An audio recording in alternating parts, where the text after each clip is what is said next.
Hey,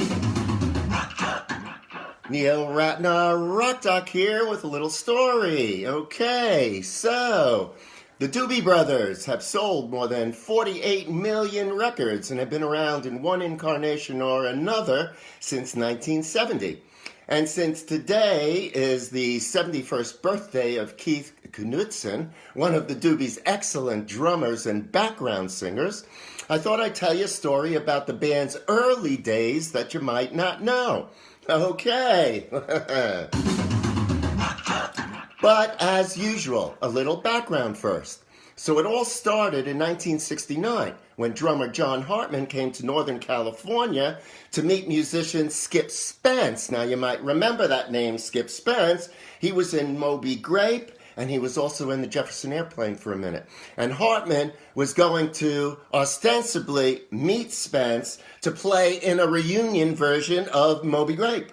But that never happened. But what did happen is Spence had a friend that he thought Hartman would like. And that friend was Tom Johnston, a local Bay Area singer-songwriter. So he introduced the two, and it turned out to be a beautiful match, because Hartman and Johnston clicked.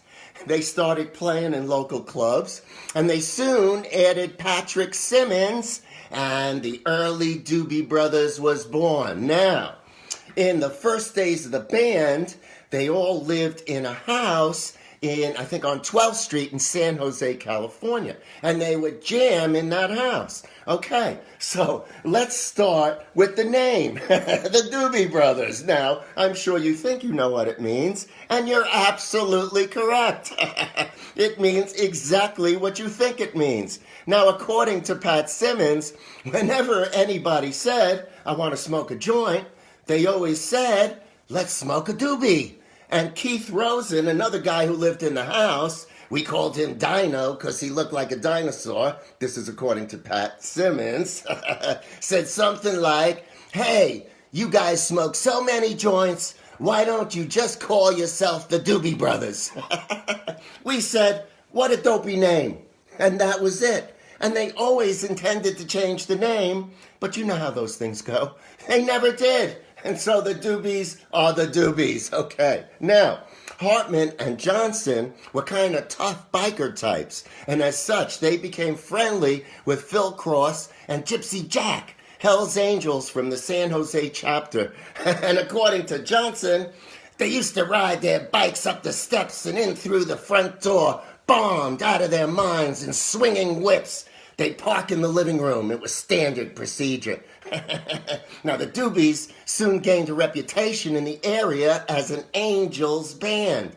And Johnston went so far as to ride with the Angels, and in '69, he and Hartman had some colors made. Colors is their, insignia, the jacket. Very, very important to biker clubs. Okay, now, their association with the Hells Angels got even stronger when they became the house band at the Chateau Liberté, a dive bar in the Santa Cruz Mountains that for some reason or other the police tended to stay away from. Now, according to Pat Simmons again, there would always be a contingent of Angels at the club. They'd bring their bikes up, sit outside, and listen to the music, trying to pick up some chicks. And Simmons continued, "It was a general rule that a fight would break out, but the most memorable nights featured everything you can imagine, you name it. Screwing in the middle of the floor, guys beating the shit out of each other in the corner, guys just laid out everywhere with the big he-mamas. It was outrageous. It was great."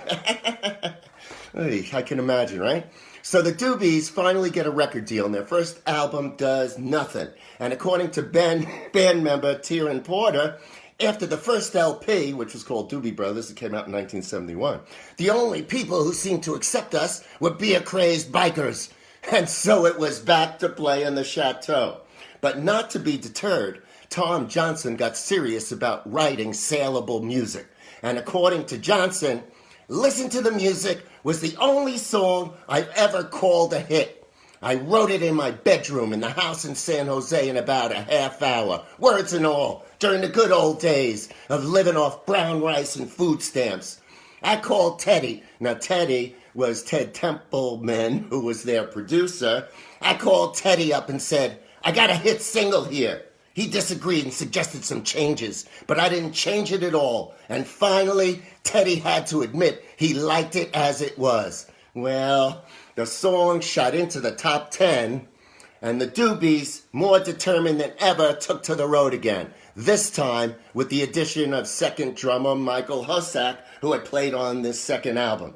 And the rest is music and rock and roll history, as they say, because the Doobies went on, and the next album was huge, and they became this incredible touring band, and I hope you've gotten to see them because they're really a trip to see. I love any band with two drummers, and this year the Doobies are going out with Santana, and I've heard that they're going to play one of the Woodstock reunions. Not sure which one, but I'll keep you posted on that. All right, that's pretty much it for today. Winter wonderland out here. We had some snow, and it's very, very pretty. Very, very pretty. All right, so that's it for today, as I said. Don't forget my book. Sorry, I keep pushing it, but I want to sell some. You could buy it on Amazon as an iBook, as an audiobook, as a softcover, or you could go to my website, www.neilratnerrockdock.com. Fill out the form, buy the book from the site, I'll autograph it any way you want. All right. What happened? Hey, there we go. That's it for me. It's a holiday here in the States. If you're in the States, have a great day. If not, have a great day wherever you are. I will see you again, maybe later this week with a story. If not, certainly on the weekend. All right. Neil Ratner Rock Doc out for now. Have a great one. See you soon. Bye.